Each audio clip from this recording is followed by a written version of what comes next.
Good morning everyone. कैसे हैं सब लोग? उम्मीद करता हूँ सब बढ़िया है। ओके, सो आज हम अपना टॉपिक स्टार्ट करने वाले हैं, that is chemical reaction and equation का पार्ट 2। तो इससे पहले स्टार्ट करने से पहले मैं आपसे कहना चाहूंगा कि प्लीज चैनल को लाइक कीजिए, सब्सक्राइब कीजिए और अगर आपको वीडियो पसंद आए तो आप डेफिनेटली उसको शेयर कीजिए। तो जैसा कि हमने पार्ट 1 में देखा था, हमने कुछ बेसिक टर्म्स के बारे में देखा था। केमिकल रिएक्शन क्या होता है, फिजिकल चेंज, केमिकल चेंज। तो केमिकल रिएक्शन से रिलेटेड कुछ बेसिक टर्म्स के बारे में हमने लास्ट वीडियो में देखा था। ओके, यहाँ पर हम बात करने वाले, आज हमारा टॉपिक है that is chemical equation. Okay fine, again it's an important topic of the chapter. तो हम यहाँ पर देखेंगे क्या होता है केमिकल इक्वेशन। सो केमिकल इक्वेशन क्या होता है? रिप्रेजेंटेशन होता है। Chemical equation is representation of elements. Chemical equation is representation of elements in symbolic form. एक बेसिक डेफिनेशन के तौर पे या फिर सिंपल अंडरस्टैंडिंग के लिए मैंने यहाँ पर ये चीज लिखी है। डेफिनेशन आप गो थ्रू कर सकते हैं, बुक में भी दिया हुआ है। तो representation of elements in symbolic form. Okay, so that is what our chemical equation known as. Fine, तो आप अभी केमिकल इक्वेशन में जैसे देखोगे तो एक केमिकल रिएक्शन में, जैसा कि हमने लास्ट लेक्चर में डिस्कस किया था कि भाई एक रिएक्टेंट होता है, रिएक्टेंट मिलके प्रोडक्ट बनाता है। ये हमने लास्ट लेक्चर में डिस्कस किया था। ओके, तो यही रिएक्टेंट और यही प्रोडक्ट को जब हम एक सिंबॉलिक फॉर्म में या फिर वर्ड फॉर्म में, एक रिलेवेंट फॉर्म में हम जब उसको रिप्रेजेंट करते हैं तो उसको हम केमिकल इक्वेशन बोलते हैं। यानी कि केमिकल रिएक्शन में पार्ट लेने वाले रिएक्टेंट्स और प्रोडक्ट्स का रिप्रेजेंटेशन, तो उसको हम केमिकल इक्वेशन बोलते हैं। ओके फाइन, ठीक है। तो सबको पता चल गया अभी केमिकल इक्वेशन क्या होता है। ओके, इसके बाद हम बात करेंगे यहाँ पर हमारा केमिकल इक्वेशन दो टाइप के होते हैं। ओके, सो दो टाइप के इक्वेशन कौन कौन से है वो भी हम देखेंगे यहाँ पे।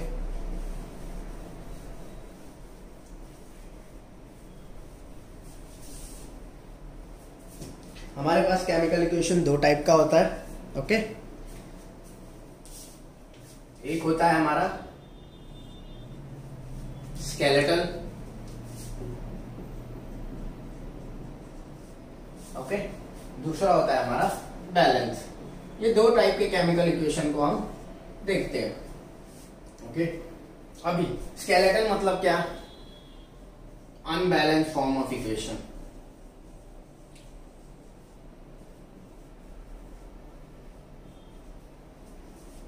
यानी कि स्केलेटल इक्वेशन को हम अनबैलेंस फॉर्म के नाम से भी जानते हैं। Okay fine, clear. अच्छा, अभी ये जो चीज है, जो केमिकल इक्वेशन है ना आपका, वो दो पार्ट में अपने को हम रिप्रेजेंट कर सकते हैं। या तो आप उसको सिंबॉलिक फॉर्म में रख सकते हो या फिर आप उसको वर्ड फॉर्म में रख सकते हो। ओके फाइन, तो वर्ड फॉर्म में मतलब कैसे पता चलेगा? मान लो कि मैंने लिखा carbon plus oxygen gives carbon dioxide. Okay, तो आप देख सकते हैं यहाँ पर मैंने लिखा carbon plus oxygen give carbon dioxide. तो ये एक वर्ड फॉर्म है, केमिकल इक्वेशन लिखने का एक वर्ड फॉर्म है। लेकिन इसी चीज को जब मैं कुछ इस तरह से लिख देता हूं, C plus O2 give CO2, तो ये बन जाता है सिंबॉलिक फॉर्म। ओके, कार्बन का सिंबल C होता है, ऑक्सीजन का O होता है और कार्बन डाइऑक्साइड का CO2। Okay clear, fine. तो इस दो फॉर्म में हमको केमिकल इक्वेशन को रिप्रेजेंट करना होता है। ठीक है, ये दो उसके फॉर्म है, लेकिन ये और ये उसके टाइप्स हैं। ओके, दो टाइप्स हैं उसके, स्केलेटल और बैलेंस। ओके, स्केलेटल को हम अनबैलेंस इक्वेशन भी बोलते हैं। क्यों ऐसा, क्यों, उसको हम एग्जांपल्स के थ्रू समझने की कोशिश करेंगे। ओके, जैसे मान लो मेरे पास एक एग्जांपल है, Mg plus O2 gives MgO। ठीक है, सभी को दिख रहा होगा यहाँ पे एक एग्जांपल है, Mg plus O2 gives MgO। Fine, तो ये जो एग्जांपल है इसमें हमें दिख सकता है कि अगर आप देखने जाओ, देखो आपको नॉर्मली भी दिख जाएगा इक्वेशन में, Mg एक मॉलिक्यूल है यहाँ पर भी एक है, ऑक्सीजन पे यहाँ पे 2 है, यहाँ पे 1 है, which means left hand side और राइट हैंड साइड दोनों जगह मॉलिक्यूल सेम नहीं है। मॉलिक्यूल सेम ना होने की वजह से ये अनबैलेंस फॉर्म ऑफ इक्वेशन कहलाता है, यानी स्केलेटल इक्वेशन कहलाता है। Okay, clear, fine. अभी बात करते हैं बैलेंस इक्वेशन की। ओके, ये जो बैलेंस इक्वेशन होता है ये क्या है? ये सबसे पहली चीज ये क्या करता है? Law of conservation of mass followed. Okay, तो वो क्या करता है? Law of conservation of mass को फॉलो करता है। ठीक है, law of conservation of mass क्या है? आप 9th स्टैंडर्ड में भी पढ़ चुके हो, एटम्स एंड मॉलिक्यूल्स चैप्टर में। Law of conservation of mass क्या बोलता है? मास can neither be created nor be destroyed. Okay, so that is what is law of conservation of mass. But अभी आप सोच रहे होंगे कि सर इसका इससे क्या रिलेशन है? सो यहाँ पर law of conservation of mass को ओबे करता है, बैलेंस इक्वेशन फॉलो करता है, लेकिन डिफरेंट वे में। कैसे? तो वो चीज हम एग्जांपल से देखते हैं। ठीक है, वो चीज हम एग्जांपल से समझेंगे। मान लो मैं लेता हूं hydrogen plus oxygen gives hydrogen water. ठीक है, H plus H2 plus O2 gives H2O। ये यहां पर मैंने एक एग्जांपल लिया है वाटर का। Hydrogen plus oxygen gives water. Okay, सभी को दिख रहा होगा, फाइन। तो ये जो है और वाटर का जो एग्जांपल है, इसमें जैसा आप देख सकते हो left hand side and right hand side दोनों जगह मॉलिक्यूल्स का डिफरेंस क्रिएट होता नहीं होता है। ओके, मॉलिक्यूलर डिफरेंस देखने को मिल रहा होगा। ठीक है, जैसे देखो यहाँ पे हाइड्रोजन 2 है, ये 2, ये तो ठीक है, लेकिन यहाँ पर आप देखोगे ऑक्सीजन 2 है और ये 1 है। तो अभी बैलेंस इक्वेशन के रूल के हिसाब से या फिर उसके हिसाब से मुझे क्या है, इस ऑक्सीजन को बैलेंस करना पड़ेगा, जिसके लिए मैं यहाँ पर क्या करूंगा, आगे मल्टीप्लाई कर दूंगा 2 से। ओके, तो मैं अगर जब यहाँ से 2 पे मल्टीप्लाई करता हूँ तो आप देखोगे कि ये ऑक्सीजन भी 2 हो गए, यहाँ पे भी 2 हो गए, बट हाइड्रोजन कितने हो गए? 4। तो ये जो चीज है, अब हाइड्रोजन देखो राइट हैंड साइड में 4 हो गए, तो यहाँ पर अगेन मैं इसको 2 से मल्टीप्लाई कर दूंगा, तो मेरा इक्वेशन क्या बन जाएगा? 2H2 plus O2 gives 2H2O।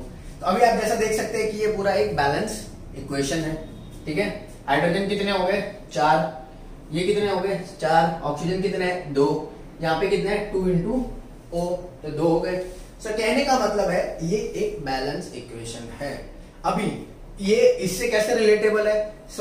अगर अदर वर्ड्स में मैं बात करता हूं तो law of conservation of mass क्या है कि रिएक्टेंट और प्रोडक्ट जो भी पार्टिसिपेट करेंगे उन सब का मॉलिक्यूल सेम होना चाहिए, चाहे वो लेफ्ट हैंड साइड पे हो या राइट हैंड साइड पे, चाहे रिएक्टेंट्स के साइड पे हो या प्रोडक्ट के साइड पे हो, दोनों जगह वो सेम रहना चाहिए। That is what is law of conservation of mass states in balance equation. Okay, clear, सबको समझ में आ गई ये चीज? फाइन। तो ये 2 टाइप्स होते हैं। ओके, अब हम यहां पर आगे थोड़ा बात करेंगे कि केमिकल इक्वेशन को हम लिखते कैसे हैं, यानी किस तरह से लिखना होता है। कि मान लो कि भाई आपको कोई रिएक्शन बोला गया है कि भाई magnesium plus oxide oxygen gives magnesium oxide, चाहे वो वाटर दिया है, चाहे वो कोई भी एग्जांपल हो, तो उसको रिप्रेजेंट कैसे करने का, लिखने का, तो वो चीज हम देखेंगे। उम्मीद करता हूं सबको समझ में आ रहा होगा। ठीक है,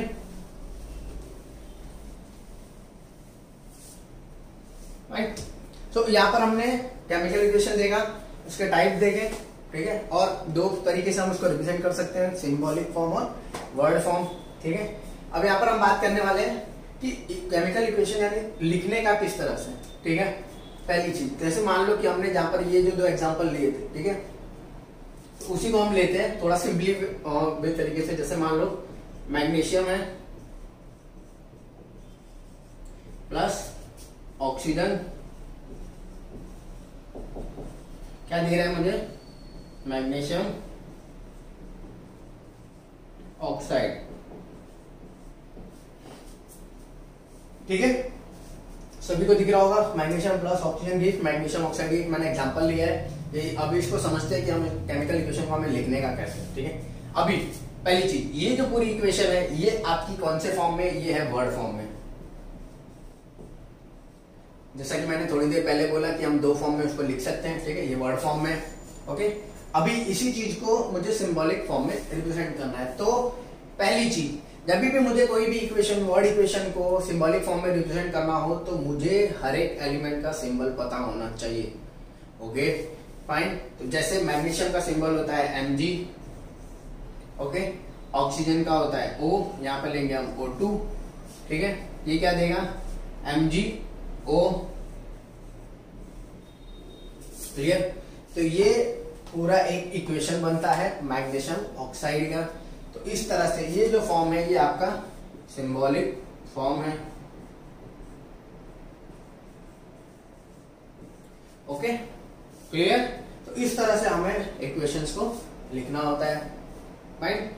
हाइड्रोजन, हाइड्रोजन प्लस ऑक्सीजन, ये पूरा बनेगा वाटर, ओके। हाइड्रोजन ऑक्साइड मत बोल देना, दैट इज रॉन्ग, वो बनेगा water, okay clear fine, okay. So उम्मीद करता हूं सबको पता चल गया होगा। आप बुक में देखेंगे, टेक्स्ट बुक में तो आपको मिलेंगे 2-3 एग्जांपल ऐसे वर्ड इक्वेशन के, आप खुद भी ट्राई कर सकते हैं, ओके, कोई बहुत डिफिकल्ट चीज नहीं है। अब बात करेंगे चैप्टर का most important topic, balancing the chemical equation, जिसमें मैक्सिमम टाइम पे प्रॉब्लम सबको आती है। सभी स्टूडेंट्स को हर एक इक्वेशन, हर एक टाइप के इक्वेशन में प्रॉब्लम आती है कि इसको बैलेंस किस तरह से करने का, कि अगर आप एक को बैलेंस करते हो तो दूसरा बिगड़ जाता है, वो सारी प्रॉब्लम्स अपने को में आती है, ठीक है, ओके। तो यहाँ पर हम अपना नेक्स्ट टॉपिक स्टार्ट कर रहे हैं। इंपॉर्टेंट टॉपिक है balancing the chemical equation, okay fine. तो यहां पर हम नेक्स्ट अपना टॉपिक स्टार्ट करेंगे बैलेंसिंग दी केमिकल इक्वेशन। तो बैलेंसिंग के लिए या फिर कोई भी इक्वेशन को आपको अगर बैलेंस करना हो तो वो कैसे करने का, उसके कुछ स्टेप्स होते हैं, ठीक है। उस स्टेप्स को आप धीरे धीरे, आप बुक में देखोगे तो आपको स्टेप्स मिलेंगे, ठीक है। मैं यहाँ पर लिखूंगा अभी स्टेप्स, तो आपको नोट डाउन करना हो तो कर लेना। उस स्टेप्स के बेसिस पे ही हर एक एलिमेंट को धीरे धीरे हमको बैलेंस करना होता है, ओके क्लियर। सो ओके, सो यहाँ पर हम बात करेंगे कि बैलेंसिंग करना कैसे होता है। तो उसके लिए हम 2 से 3 स्टेप्स को फॉलो करेंगे। पहला क्या, सबसे पहले आपको क्या करने का, देखो स्टेप्स कोई बहुत बड़े बड़े नहीं है, छोटे से स्टेप्स हैं, ओके। पहला क्या करने का, नंबर 1, मैं शॉर्ट फॉर्म में लिख रहा हूं, ठीक है, क्योंकि वो आपको थोड़ा आसानी रहे। स्केलेटल इक्वेशन अपने को लिखने का, फर्स्ट ऑफ ऑल क्या करने का, सबसे पहले स्केलेटल इक्वेशन यानी अनबैलेंस फॉर्म ऑफ इक्वेशन जो आपके पास प्रेजेंट है उसको लिखो, राइट द स्केलेटल इक्वेशन, ठीक है। कैसे लिखना है वो हमने इसके पहले वाले एग्जांपल में देखा, वो मैग्नीशियम के। तो स्केलेटल इक्वेशन सबसे पहले लिखने का, ठीक है। फिर हमको क्या है ना, हमको थोड़ा सा हिट एंड ट्रायल मेथड लगाना होता है, वो मैं आपको बताऊंगा कैसे, ठीक है। हिट एंड ट्रायल मेथड आपने पहले सुना भी होगा शायद। तो ये हिट एंड ट्रायल मेथड क्या होता है, जनरली इसमें हम ट्राई करते हैं एलिमेंट्स को बैलेंस करने का नंबर ऑफ डिफरेंट वेज से, तरीके से, ठीक है, मल्टीप्लीकेशन के थ्रू, वो सारी चीजें से हम उसको कोशिश करते हैं, वो हम देखेंगे एकदम, ठीक है। तीसरा क्या करने का, जब आप ये मेथड लगा रहे हो तो ट्राई करो पहले बिगर कंपाउंड्स को बैलेंस करने का, ओके। क्यों मैं ऐसा बोल रहा हूं, क्योंकि क्या होता है कि कई बार हम छोटे एलिमेंट्स को या छोटे कंपाउंड्स को बैलेंस करने में लग जाते हैं तो ये जो छूट जाता है और ये बहुत बड़ा फिर डिफरेंस क्रिएट करने लग जाता है। तो अपने को क्या करने का, पहले स्केलेटल इक्वेशन बनाओ, मेथड उसमें ट्राई करो बैलेंस करने का, और बैलेंस करते समय पहले जो बड़े कंपाउंड्स हैं उनको बैलेंस करने की कोशिश करने का, ठीक है, क्लियर है। तो ये तो चलो हुए स्टेप्स, ओके। अब बात करते हैं कि बैलेंस करने का कैसे। तो मान लो एक मैं इक्वेशन लेता हूं, ठीक है, एक इक्वेशन में लेता हूं, zinc plus hydrogen chloride,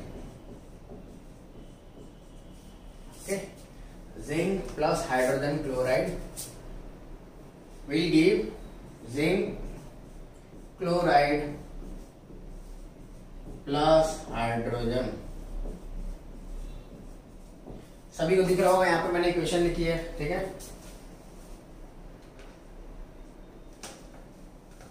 zinc plus hydrogen chloride give zinc chloride plus hydrogen.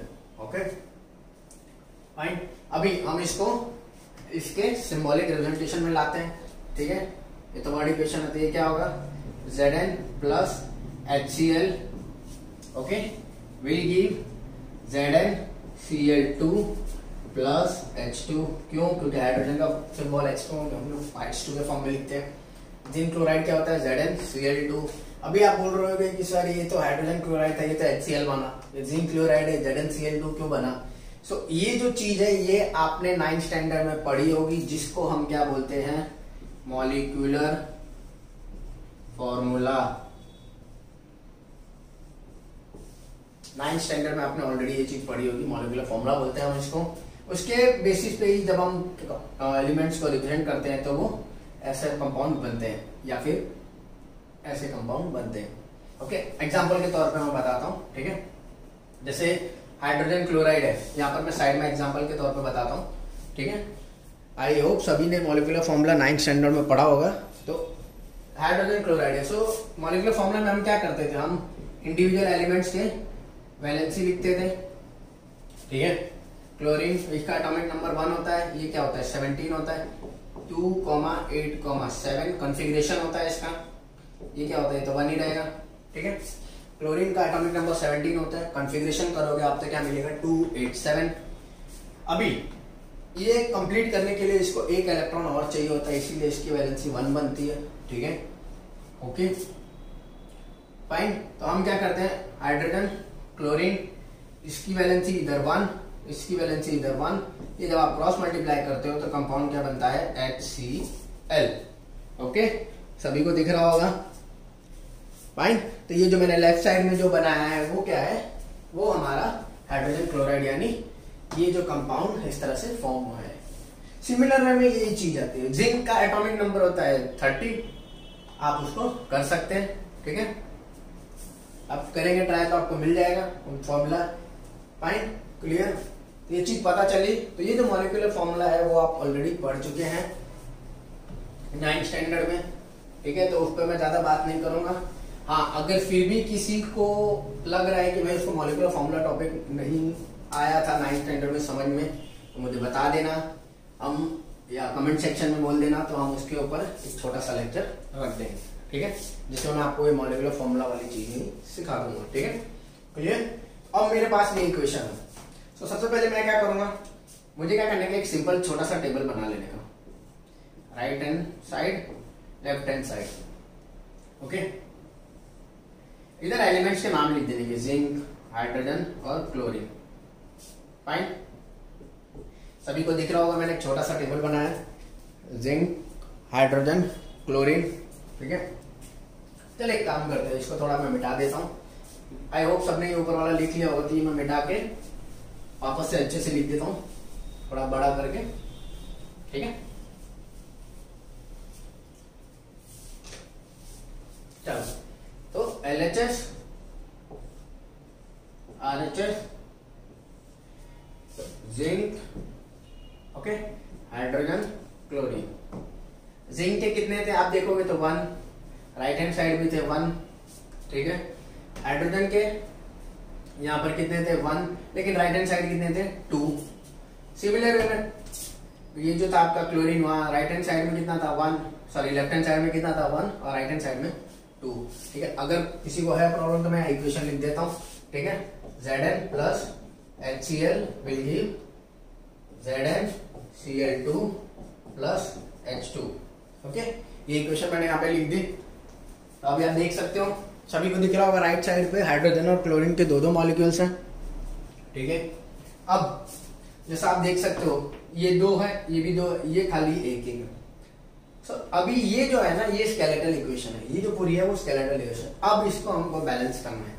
सो आपने सिंपली मैथ्स में भी सॉल्व किया होगा, left hand side right hand side जब आपको करना होता था इक्वेट, तो आप क्या करते थे मल्टीप्लिकेशन वाला सिंपल फंडा लगाते हैं, तो वही सिंपल फंडा हम यहाँ पर भी करेंगे।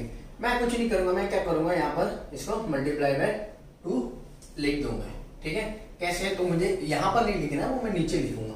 तो मैं क्या लिखूंगा, वही इक्वेशन को मैं दोबारा लिखूंगा, Zn plus 2HCl okay will give ZnCl2 plus H2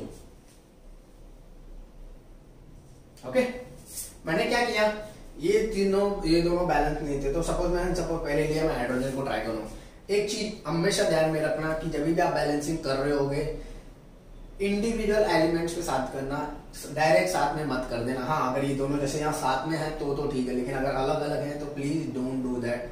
पहले एक पर्टिकुलर किसी एक एलिमेंट को बैलेंस करने का, उसके बाद बाकी पे धीरे धीरे करके अप्रोच करने का, ठीक है। एक ही बार में सबको नहीं मल्टीप्लाई कर देना, that will be wrong. Clear, okay. ये चीज पता चल गई। मैंने क्या किया, यहाँ पे 2HCl किया। अभी यही जो चीज है ये मेरा थोड़ा सा चेंज हो जाएगा, मैं यहीं पे कर रहा हूँ। ये आपका फर्स्ट स्टेप हो गया, ठीक है। चलो यहाँ लिख दीजिए, तो ये हो गया फर्स्ट, मतलब पहला। ये हो गया आपका दूसरा, ठीक है। पहला, दूसरा। अभी तीसरे में क्या आएगा, यहाँ पे देख लेते हैं, ठीक है। तीसरे में क्या होगा, ये आपने जब 2 मल्टीप्लाई किया, ये पूरी इक्वेशन यहाँ पर चेंज हो जाएगी, ये भी 2 हो जाएगा, ओके। 2HCl यहाँ पे लेफ्ट हैंड साइड में हमने मल्टीप्लाई किया, तो ये दोनों 2 हो गए, ठीक है। 2 × 1 2। तो अब आप देख सकते हो हाइड्रोजन बैलेंस है, हाइड्रोजन बैलेंस है, क्लोरीन बैलेंस है। दैट मीन्स ये जो आपकी इक्वेशन है ये बैलेंस इक्वेशन बन गई, ओके। क्लियर, सबको समझ में आया ये चीज? फाइन, आई होप सबको पता चला होगा, ठीक है। क्लियर, समझ में आया? नहीं समझ में आया कोई बात नहीं, वीडियो को, यही जो एग्जांपल है, वीडियो का आप रिवर्स करके 2-3 बार देखोगे तो आपको पता चल जाएगा कैसे होगा। बहुत सिंपल सी चीज है, ठीक है। आप उसको दोबारा देखिएगा, ओके।